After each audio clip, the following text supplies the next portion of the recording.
हैं कि little fairy doctor lower Cheng से कहती है कि तुमने अपनी पोती को बिल्कुल भी मैनर्स नहीं सिखाए, जिससे ये अपने से बड़ों के साथ भी बदतमीजी से बात करती है और आप भी इसका सपोर्ट करते हो, इसलिए मुझे लगता है कि ये सब इसने आपसे सीखा होगा। जेएनबी लोअर चेंग से कहती है कि तुम्हारी ये लोअर फैमिली काफी छोटी है, पर तुम्हारी ये पोती जिसे तुमने पाला है ये मुझसे भी ज्यादा उद्दंड मचाती है और इसे किसी भी बात का भय नहीं है। लोअर चेंग जीएन की पावर देखकर भी शॉक्ड हो जाता है क्योंकि एक फाइट एम्परर थी। वो सोचता है कि एक छोटी सी लड़की वास्तव में एक फाइट एम्परर कैसे हो सकती है। आखिर इस ग्रुप के लोगों का बैकग्राउंड क्या है जो ये इतने ज्यादा पावरफुल है। इस लिटिल फेरी डॉक्टर की पावर निश्चित रूप से मुझसे कमजोर नहीं होगी, इसलिए मैं इनसे दुश्मनी मोल नहीं ले सकता। अगर हमने अभी जबरदस्ती मारपीट की तो मुझे डर है कि लाभ की तुलना में मुझे काफी ज्यादा नुकसान उठाना होगा। इसके अलावा अभी हमारा स्पेशल वर्महोल भी एक क्रिटिकल सिचुएशन में है और मुझे उसे ठीक करने के लिए फाइट एंसेस्टर की जरूरत है। मैं इस लड़की को नाराज नहीं कर सकता।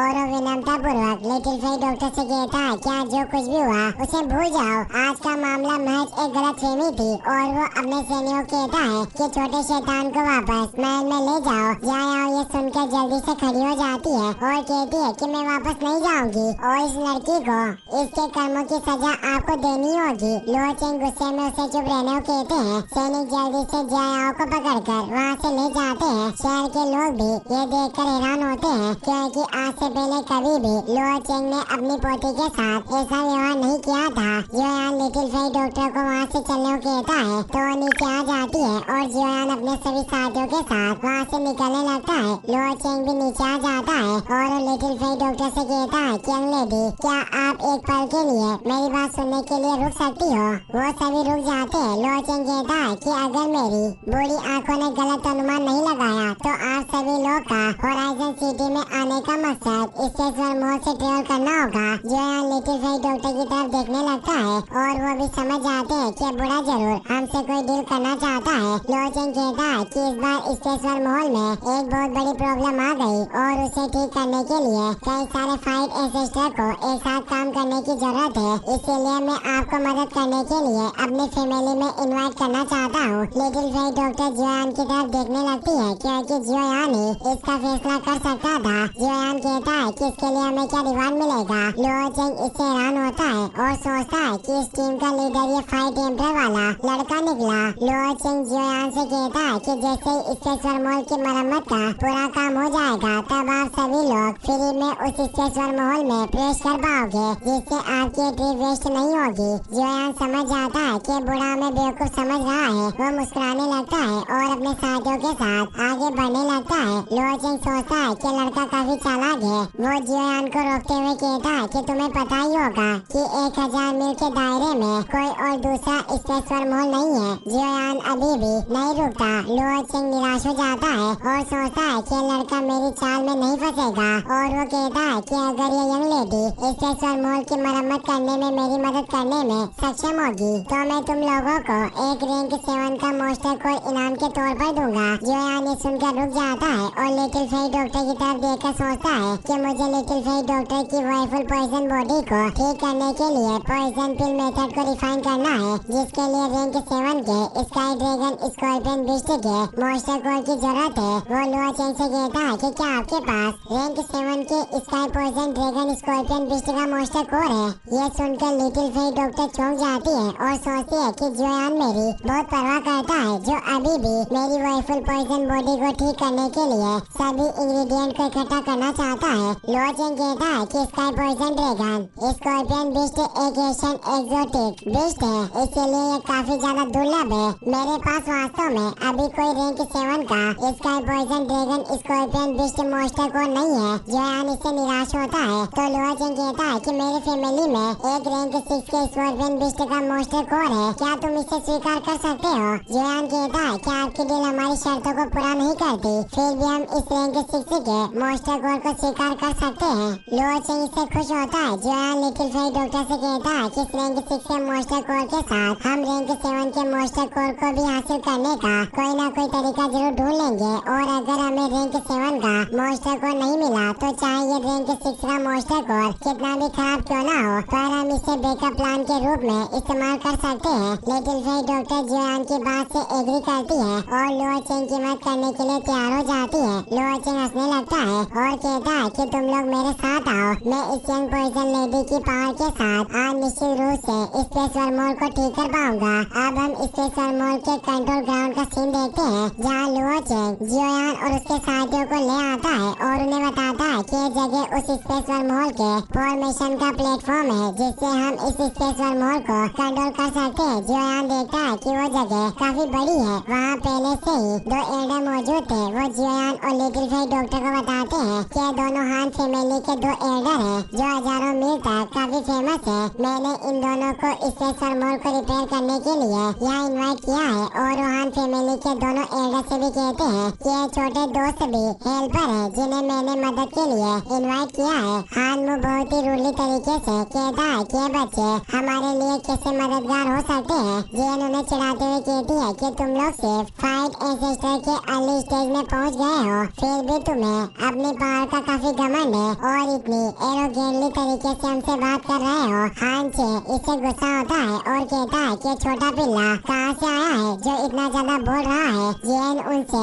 बात नहीं करती और अपना मुंह फेर लेती है। जियोयान भी उनसे बात नहीं करता और लिटिल फेट डॉक्टर से कहता है कि जाकर देखो कि क्या तुम इस स्पेस वर्महोल को ठीक करने में मदद कर सकती हो। अगर ये स्पेस वर्महोल जल्दी से ठीक हो गया तो हम भी जल्दी सेंट्रल प्लेस में पहुंच जाएंगे। लिटिल फेट डॉक्टर जल्दी से टेलीपोर्ट होकर आगे जाती है। लिटिल फेट डॉक्टर की पावर देखकर हानमू चौंक जाता है और कहता है कि लड़की वास्तव में एक फाइट एंसेस्टर निकली। लुओ चेंग भी हंसते हुए कहते हैं कि आप दोनों को शांत रहना चाहिए और आपके लिए इस लड़की को नाराज ना करना ही बेहतर होगा, क्योंकि हम सभी साथ में अपनी पावर को मिलाकर ही इस स्पेस वर्महोल की रिपेयरिंग को आसान बना सकते हैं। जल्दी से मेरे पीछे आओ। ये कहकर वो भी उस स्पेस वर्महोल के फॉर्मेशन के पास आ जाते हैं। लुओ चेंग अपनी पावर से उस फॉर्मेशन को एक्टिवेट करते हैं और हान फैमिली के एल्डर और लिटिल फेट डॉक्टर से कहते हैं कि हम इस फॉर्मेशन में अपनी स्पेशल पावर को इंजेक्ट करेंगे और आप सभी को याद रखना होगा कि स्पेस वर्महोल के ठीक होने के बीच में आपको अपनी पावर को कम नहीं करना है, वरना हम कभी भी इस स्पेस वर्महोल को रिपेयर नहीं कर पाएंगे।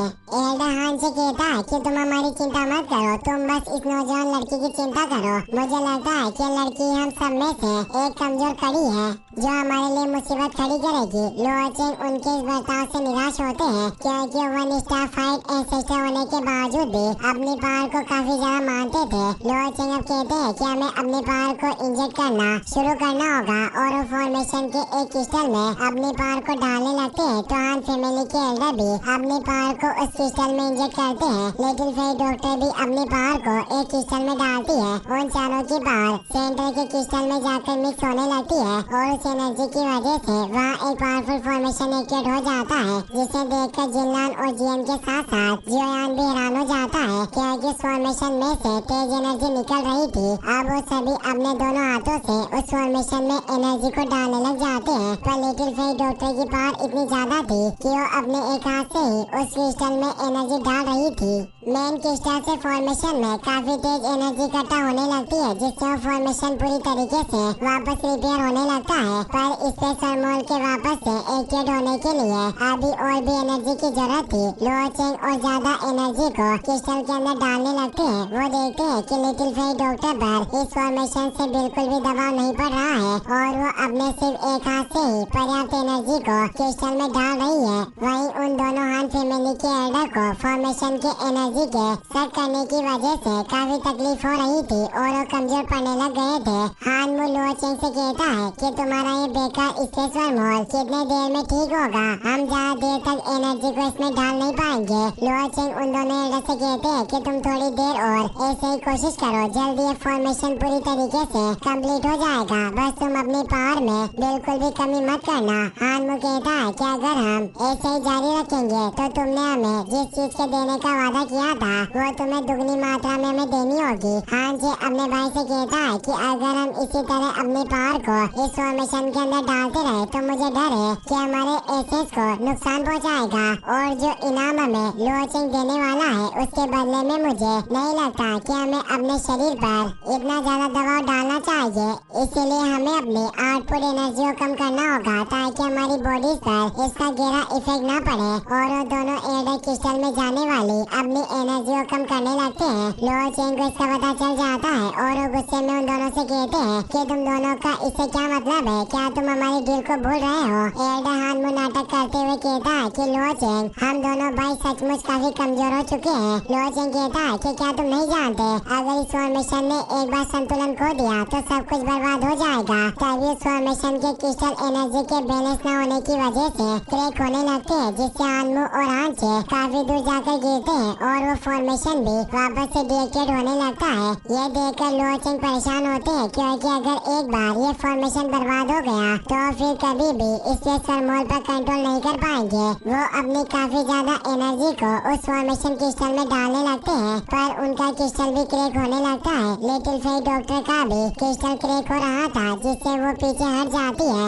और उस क्रिस्टल के ब्लास्ट होने से उसे कोई नुकसान नहीं पहुंचता पर लुओचेंग पीछे नहीं हटते जिससे उस क्रिस्टल की एनर्जी से लुओचेंग भी काफी दूर जाकर फिर से टकरा जाते हैं। अब उस क्रिस्टल की वजह से इससे सरमोल कंट्रोल से बाहर हो जाता है जिससे वो आसपास की सभी एनर्जी को अपने अंदर खींचने लगता है और उस स्पेस वर्महोल की एनर्जी चारों तरफ फैलने लगती है। इससे आसपास की सभी चीजें उस वर्महोल के अंदर जाने लगती है। एल्डर हानमू और हानचू भी उस वर्महोल के अंदर जाने लगते हैं पर वो एक पिलर को पकड़ लेते हैं और लुओचेंग से मदद मांगने लगते हैं। लुओचेंग भी एक पिलर के ऊपर छिपे हुए थे। वो कहते हैं कि ये दोनों हान फैमिली के एल्डर काफी कमीने हैं, इनकी वजह से मेरा फॉर्मेशन बर्बाद हो गया और अब उन्हें कुछ समझ नहीं आ रहा था कि वो इस वर्महोल को कैसे रोकेंगे। अगर उन्होंने इस वर्महोल को नहीं रोका तो उनकी पूरी सिटी बर्बाद हो जाएगी। अब जिनलान भी उस वर्महोल के अंदर जाने लगती है पर जियोयान उसका हाथ पकड़ लेता है। उस वर्महोल की एनर्जी काफी इंटेंस थी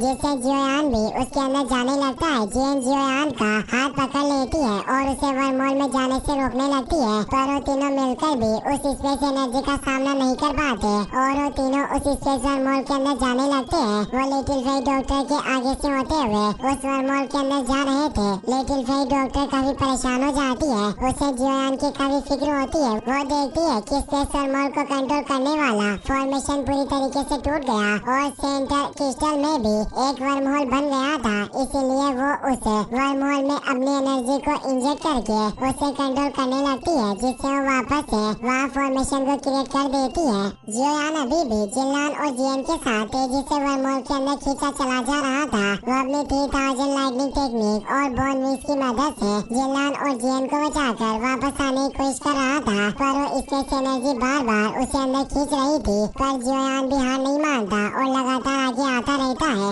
लिटिल फेई डॉक्टर भी उन्हें बचाने के लिए अपनी पूरी पावर से उस फॉर्मेशन को कंट्रोल करने लगती है जिससे वहाँ वो फॉर्मेशन पूरी तरीके से एक्टिवेट हो जाता है जिससे वर्महोल वापस से नॉर्मल हो जाता है और उस स्पेस वर्महोल की एनर्जी भी कम होकर स्टेबल हो जाती है। लिटिल फेई डॉक्टर की पावर देखकर लुओचेंग भी हैरान थे।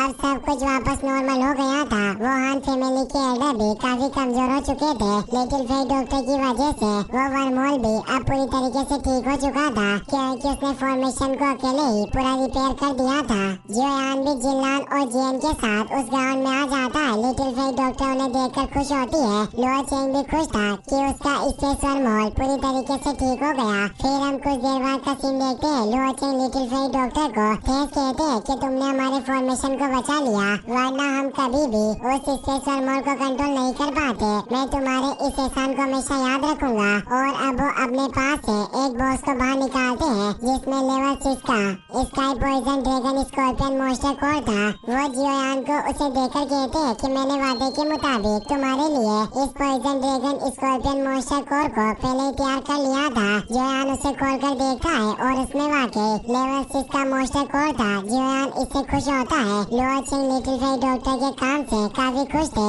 इसीलिए उन्हें एक स्पेशल बोर्ड दिखाकर कहते हैं कि तुम इस स्पेस वर्महोल में इस बोर्ड से ट्रेवल कर सकते हो। ये नाव इस वर्महोल के माध्यम से आसानी से कहीं भी ट्रेवल करवा सकती है और इस बोट के अंदर कई सारे मेडिसिनल इंग्रेडिएंट भी मौजूद है और उन सभी इंग्रेडिएंट को आप सभी मेरे गिफ्ट के तौर पर लेना। जियान उन्हें इसके लिए थैंक्स कहता है और बताता है कि अब हमारे जाने का वक्त हो गया है और वो अपने सभी साथियों के साथ उस स्पेशल बोट पर आ जाता है और कहता है कि अब हम सेंट्रल प्लेस की तरफ निकलेंगे। वो सभी काफी खुश थे। इसी के साथ ये एपिसोड यहीं पर खत्म हो जाता है। गाइस, अगर आपको वीडियो पसंद आया हो तो इस वीडियो को लाइक करने के साथ साथ चैनल को सब्सक्राइब जरूर कर लेना। मिलते हैं नेक्स्ट वीडियो में।